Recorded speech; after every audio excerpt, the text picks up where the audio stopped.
ചെയ്യുന്ന 93% ആളുകൾക്കും പൈസ നഷ്ടമാണ്. ഏത്? Futures and options trading. പറയുന്നത് ഞാനല്ല, നമ്മളുടെ റെഗുലേറ്റർ സെബി ആണ്.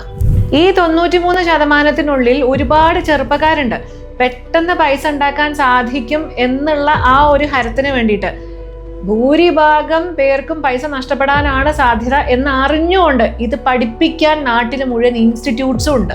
ഇങ്ങനെ ട്രേഡിംഗ് വലിയൊരു സംഭവമാണെന്ന് വിചാരിച്ച് അതിലേക്ക് ഒരുപാട് ഫോക്കസ് ചെയ്യുന്ന ചെറുപ്പക്കാരോട് എനിക്ക് ചോദിക്കാനുള്ളത് ഇതാണ്: നിങ്ങൾ ഈ പെട്ടെന്ന് കാശുണ്ടാക്കാൻ വേണ്ടി നിങ്ങൾ ട്രേഡ് ചെയ്യുമ്പോൾ നിങ്ങൾക്ക് നഷ്ടപ്പെടാനുള്ള സാധ്യത 93%.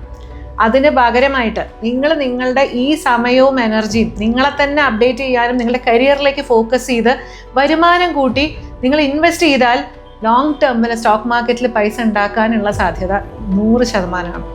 എന്ത് വേണമെന്ന് നിങ്ങൾക്ക് തീരുമാനിക്കാം.